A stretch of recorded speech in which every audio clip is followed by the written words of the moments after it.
about 60, 50, 60. That's really cool. Inevitably when we come to these things, people go, there's not enough numbers. I wish there was more.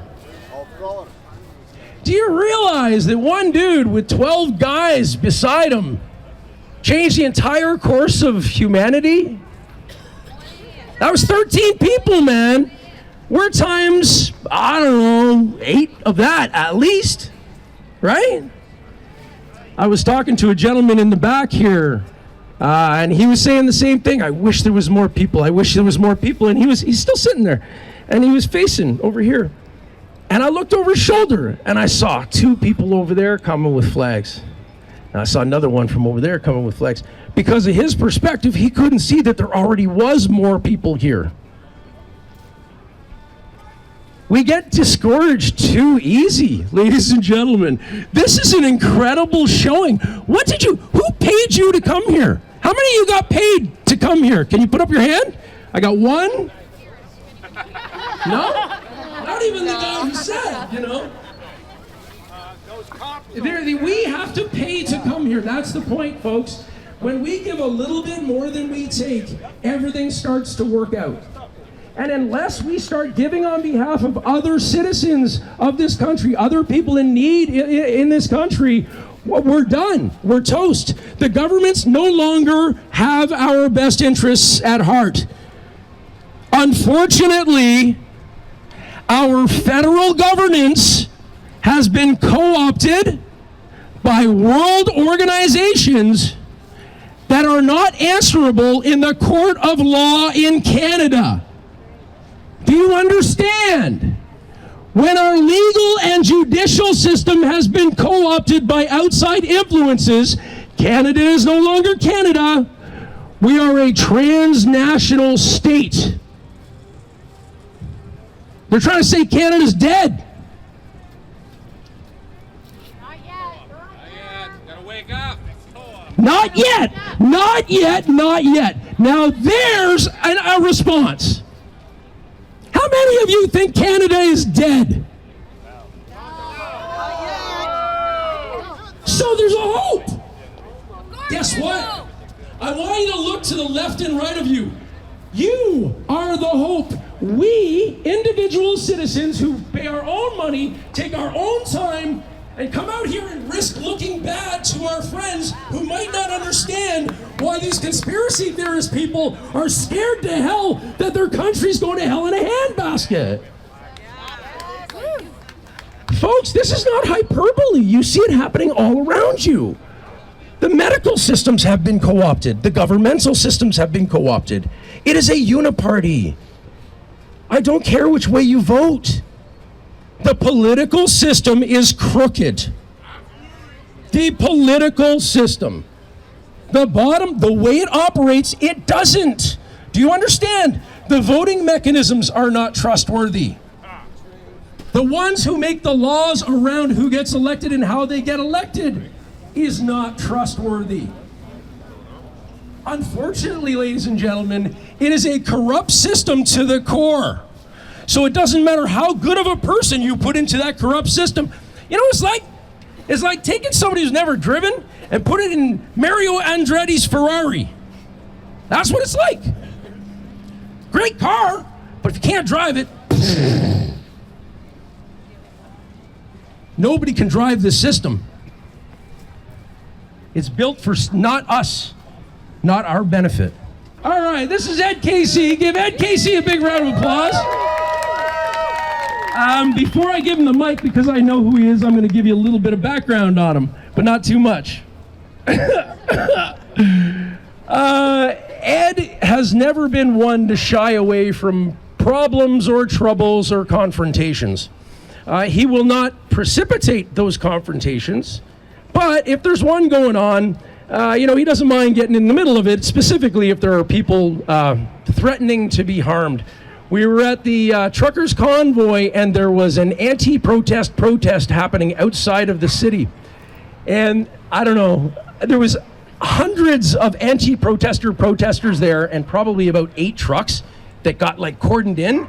And a dozen of us went in there, and Eddie held it down with 200 people yelling at him. And he's just smiling and laughing. So I love Ed Casey, and I give it to Ed. Here you go. At the end of the day, all I want to say is that all this, like what they're doing, the system doing to divide us, they're doing a really good job.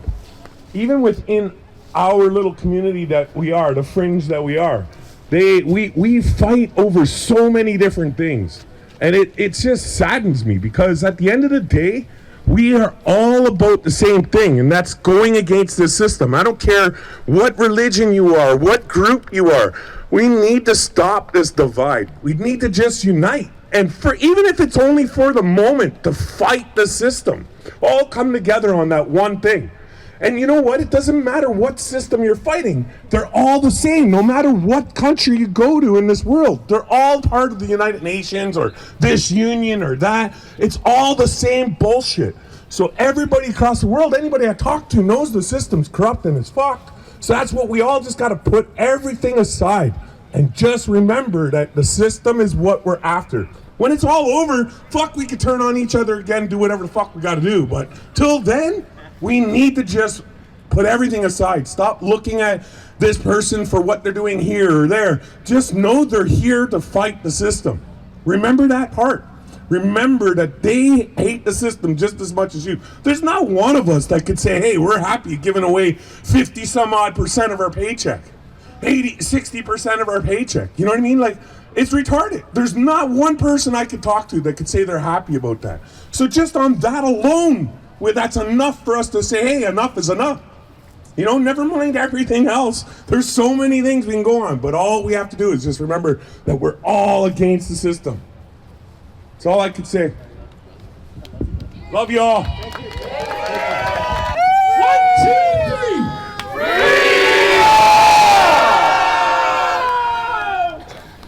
Oh, I love it.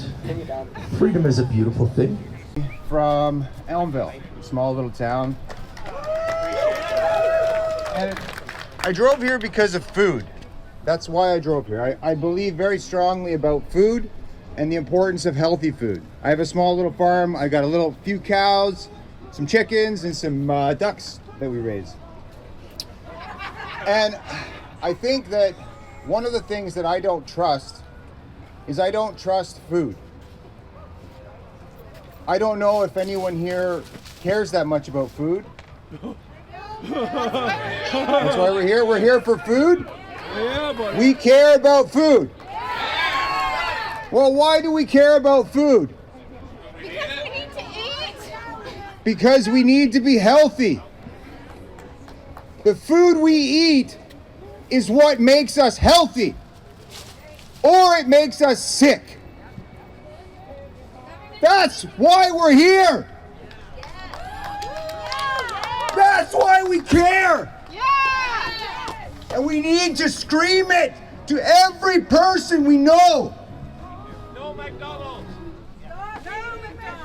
Our food is what keeps us healthy and saves us from being in a bed sick or dying of cancer. Every terrible thing that we know people are experiencing all around us. And the food comes from the earth. It comes from the ground. It doesn't come from a factory. It doesn't come from a petri dish. Or a lab, thank you. Everybody knows this. We've known it for thousands of years. Why are we so blind? It's unbelievable. And I don't think we can throw a blind eye to this because this has been going on. It's called the stamping out policy. All farmers are facing this. Farmers are scared to speak up because then their farms will be targeted. And if you look on the media now, more and more farms are getting targeted by the CFIA. C stands for Canadian Farmers Inspection Agency. All those birds, more than 400 I believe, were culled, or so-called culled, because after 10 months of not showing any disease, they said we have to follow our stamping out policy, irregardless if it makes sense or not. All the farmers wanted to do was test their birds. They said, please, don't kill all our birds, just test them, see if they even have the flu. And the flu, that's what it's about, the flu. In hospitals, we don't screen for the flu because the flu happens. It mutates. There's over 130 different strains of the flu.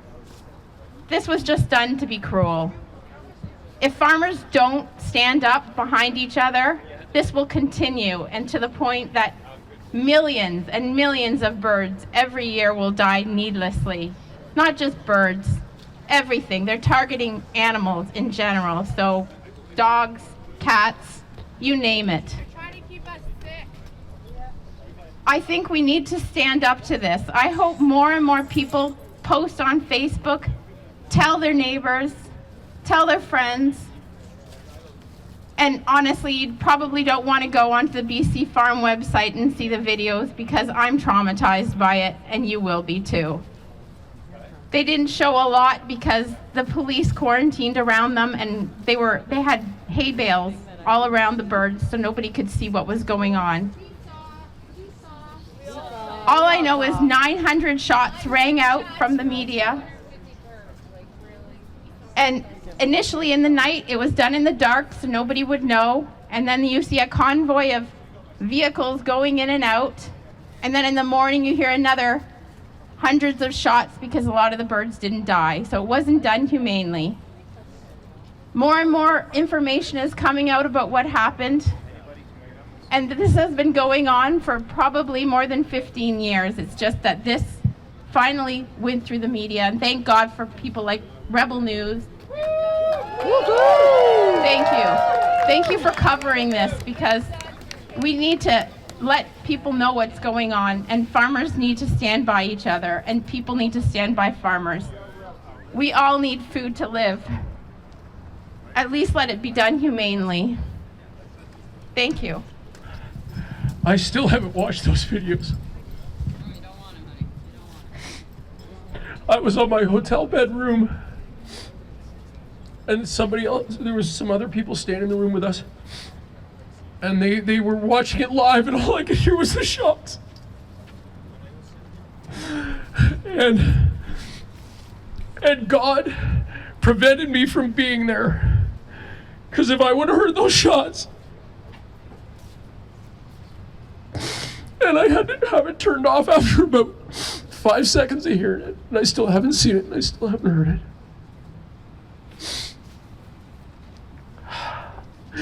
Innocent beings don't deserve to be treated that way when they are no threat. And it is proven they're not a threat, because when the CFIA followed through on their actions, they dropped all the pretense of PPE and went in there through the blood and the muck with all of their cars and their uniforms, spreading blood-soaked hay all over the neighbor's lawn.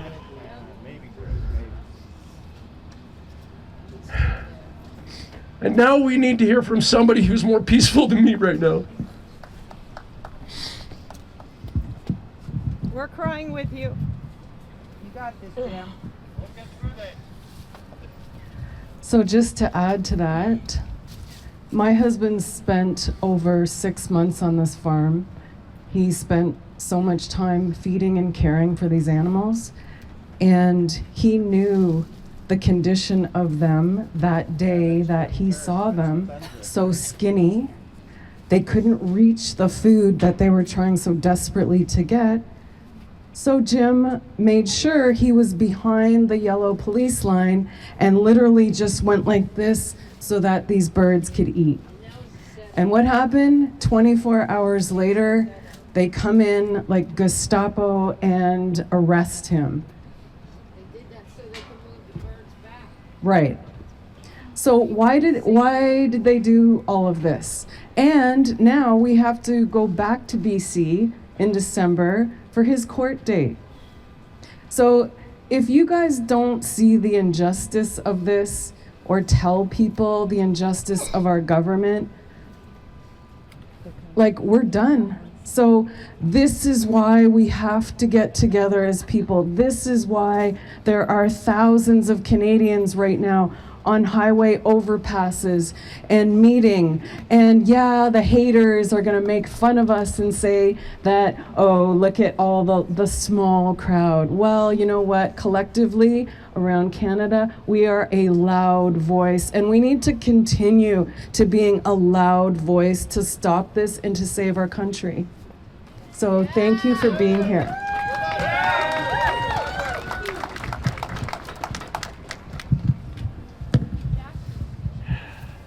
I am so damn encouraged when I see all of you out there.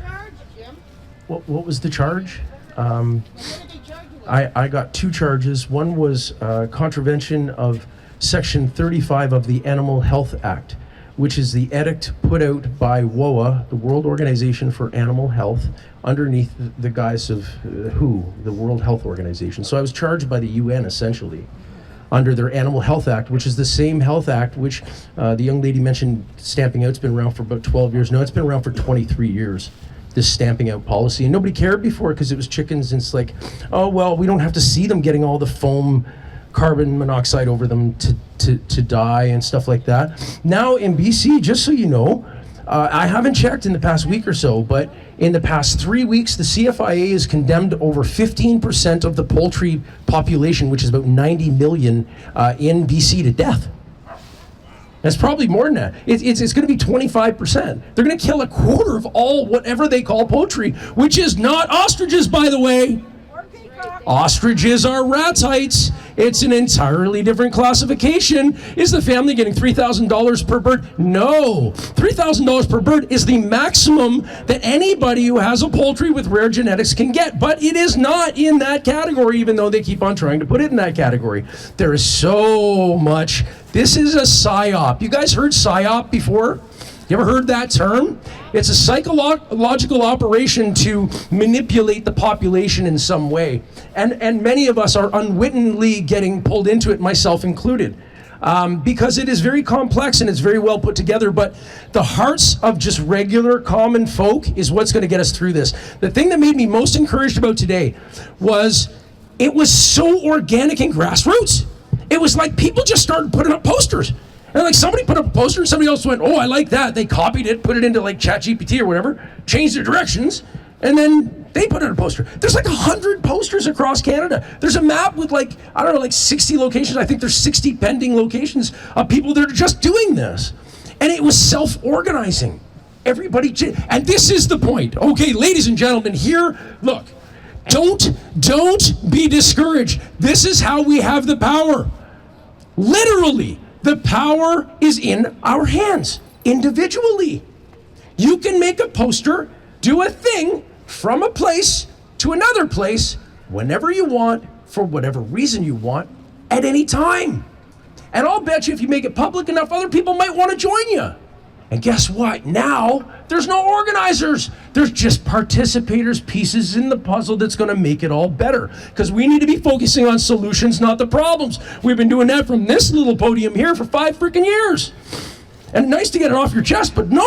Where are we going? What are we doing? How are we fixing this? Okay, so, sorry. The first question was the, Section 35 of the Animal Health Act. Same thing that Katie and Karen was charged with. There was 4 of us that were arrested on the farm. The owner, Karen, Katie, the daughter, myself, and then Mike Quigley, who was arrested for trying to follow one of the blue bins. Funny enough, they treated him rough, man. You should hear what they nailed him with, too. I'm not allowed to talk about it. There was like 3 or 4 different things. Like it was, and they were not nice things. And he was like 100 yards behind. They put two, I think might have been 3 sets of cuffs on him. Slammed up against the car. There's like 4 cops arrested him and stuff. The RCs out there are rough. It's not that they're rough, they're polished rough. They're really good at looking like they're not rough until they got to be rough. And then anyway, I'm not going to hate on the police. I want to thank the wonderful police who started out here. Yeah, seriously. I went over and had a conversation with There was a dozen of them before I went and had the conversation, and when I came back, at least 3 or 4 of them left. Okay? And that's because they don't like me. No. You know what? No, I don't believe that they should all leave, and I'll tell you why. Yeah, absolutely, man. I got the mic. Let's go. I'll tell you why the cops shouldn't leave. Because what the hell are all you gonna do when you got equal number of Antifa who come up here? What are y'all gonna do? What are you gonna do? You're gonna fight. Okay, great. So, I would suggest that if you fight, it's better to fight on your own terms instead of being ambushed, right? What they're going to do is they're going to, well, okay, no, I'll absolutely, I'd love to talk about this. Okay, we're going to talk about it right now, Eddie. Okay, please. Okay. Here's what they're going to do. They want to look good at the end of the day. They can't look bad. They don't like to play the game of optics badly, okay? And if peace-loving Canadians like this come around and a bunch of goons come in and there's a fight that breaks out and they don't got control, it shows that they don't have control. And they will never show that they don't have control because they must have control, which is why this scares them, because this is so out of control. It's grassroots. You haven't forgotten, though, about all the shit that they've done to us, right? Exactly. Never. No. Forget. Question, have you forgotten about all the stuff they've done and the cause of during peaceful... No, I haven't. I haven't forgotten, but what I have gotten over is my reaction to what happened, because I want to have a more empowering outcome. So instead of getting angry at it, which I have a right to do, I would suggest, I don't bother, because that doesn't help me get what I want. Okay, I'm not angry. Okay. I just don't want them. Oh, I don't blame you. But well, the less reason we give them to be... Okay. Okay. So, yeah. But you understand those are edicts coming on from high, on high. Okay, well that's it, dude. That's what we're here with. Okay, so I want to just, I'm gonna take it off the cops right now because I think they're doing a great job. You can agree or disagree, and that's okay. And that's okay. It's good. You know what? It's good to agree to disagree. I don't know when we forgot that was okay. Okay? When did that come out of fashion? And where the hell did common sense go? Out the window. Is it hiding behind one of these freaking trees? Common sense, ladies and gentlemen. Okay, I don't want to talk anymore. One of the biggest things that have come out of what recently for me, as I've talked with groups of people, is they say exactly what that gentleman just said. You come to these things and then what? What did we actually do? What did we accomplish? We went home feeling warm and fuzzy because we had guys with cool sticks and flags on them. You know what I mean? Like, wow, that was great. No, you know what people actually want? They want the ability to gather together with like-minded people and share ideas and build community and start figuring out what they want. We don't have any idea what you may need based on your circumstances where you are, but you do. And where you are, your neighbors are. Okay? So the biggest thing to come out of most of the conversations I've been having is it has to happen on an ongoing basis. You know, I don't want to get political. I'm going to get way apolitical. Political is not working. Nope. Community works, okay? Your municipal government works. Your municipal town councils can work, okay? Municipal police can work. All of these things. You know why? I'm going to just touch on the police thing again just for fun. Because they live in your community. They're accountable. The ones that aren't, accountability is what this is all about. You understand that? The reason we love the truth so much is because we don't want the people who've been getting away with a bunch of stuff to continue getting away with it. We want them to be accountable. Do you remember when you were a kid and you did something wrong, you got in trouble for it? Well, why ain't that happening with the people that are doing these things? Do we not know their names? Is that what the problem is? Corruption! It is corruption to the core. No, they don't. Many don't.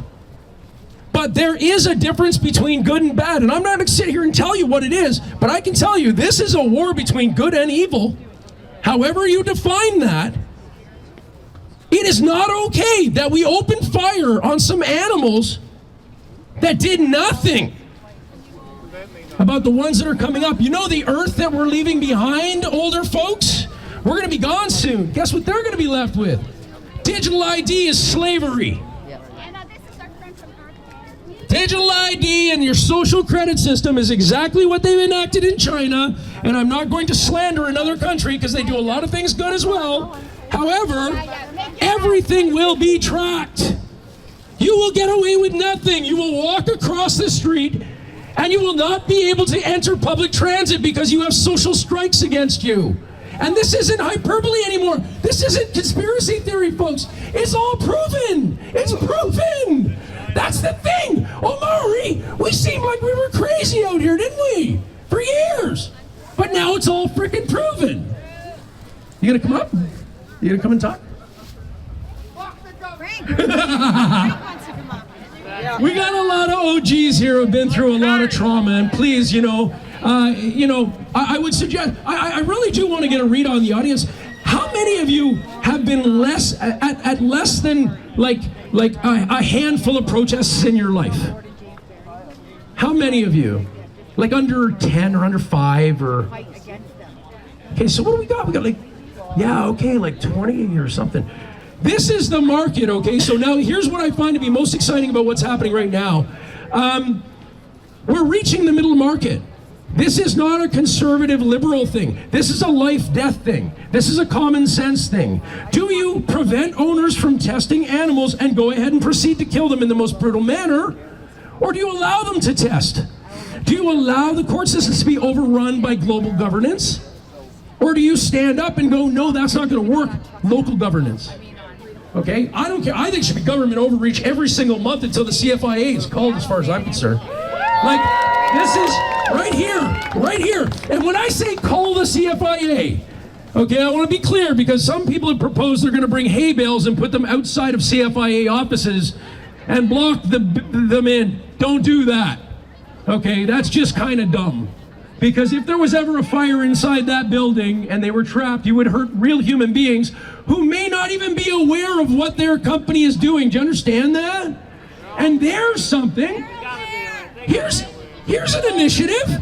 How about CFIA every day?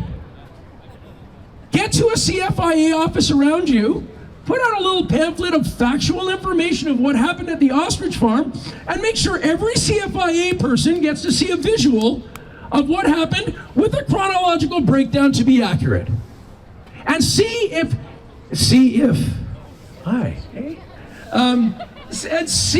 maybe they don't want to be employed there anymore. I got my wooden shoes on, and the reason I have it on is because, you don't believe it, Holland, the Netherlands is half the people like you and me. I can't believe how many people in the Netherlands are with us. And it's not only in Holland but in Europe, and it's getting so left-wing here that I want to show that the Dutch people are with you. I'm also known for the man with the flexible cross. Last week we had an incident, maybe people saw it, but it's really funny. And I didn't do anything, God did it. I'm a God-fearing man and he did it. So anyways, it was really funny. But my message today is, what happened to Canada? Why don't we have fun anymore? I'm in every demonstration and I have fun, and so much fun. I want my Canada back, where the nicest people in the world live. I want my Canada back where we thank people when we put them in like traffic and we thank them. I want my Canada back where people open the door and say thank you. What happened to us? And you know what? I think we can win that way with happiness, kindness, and humor. Let's make this funny, you know? And I want to thank the finest of Toronto, the police people. Did you know half the police people are with us, but they have no choice? Just thank them. There's a lot of good policemen out there. And we need them, because one day they're going to say to the government, enough is enough. We are with the good people from Canada. We want a Canada where a man is a man and a woman is a woman. I want a Canada where there's one flag, only one flag, the Canadian flag. God bless Canada. And I tell you guys, keep on smiling, to practice smiles. Hello everyone.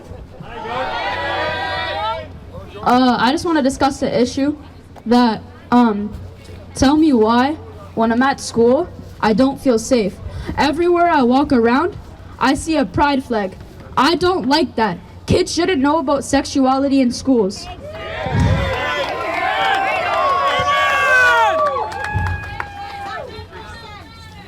For real. Anyways, I just want to say that the pride in school needs to be stopped immediately. I don't feel comfortable. Every day I feel like I'm gonna get shot or something. I don't feel safe anymore. I don't like the pride in the schools. It needs to stop. Yes. Protect our kids, guys. Bless you, Jordan. Say your piece. And if I'm the future, then why am I surrounded by all of this? Shouldn't I just be learning about education? Yes. I don't need anything else. Love doesn't matter at this age. It does, but family love, buddy. Yeah. Anyways, yeah. That's all I have to say.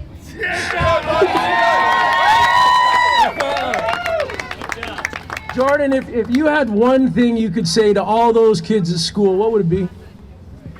Be normal. All right, brother. Thank you. Out of the mouth of babes. Normal is a really interesting concept, isn't it? Welcome to the new abnormal.